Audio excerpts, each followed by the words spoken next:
Okey, baik. Abi nak tunjukkan. Sekarang ni kita nak buat kaf tangan.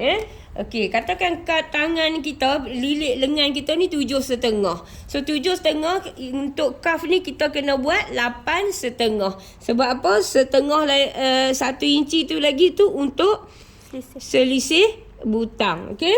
Okey, sekarang ni kita buat macam ni. Bagi dia lebih kat bawah tu 1 inci. Bagi dia lebih kat bawah tu 1 inci. Awak banyak sangat cikgu.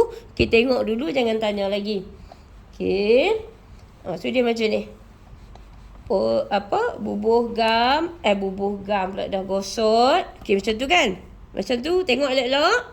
Bawah ni lebihkan 1 inci. Okey, kemudian lipat macam tu. Lipat macam tu. Lepas tu, kita potong. Macam tu. Okey, yang ni tak terpilu sekali kita nak buat satu lagi. Okey, nampak tak? Lagi sekali. Tinggal kat bawah ni 1 inci. Lepas tu kita gosot.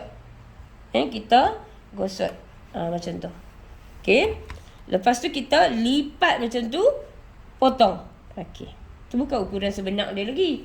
Okey, lepas tu masuk bilik air, pergi ambil sabun. Takkanlah. Kalau siapa pakai mandi sabun ketul, ada orang pakai tu. Kena cari sabun ni satu untuk tukang jahit, kena dah. Sebab tujuan dia, kita nak lipat dia ni, kita bubuh sabun.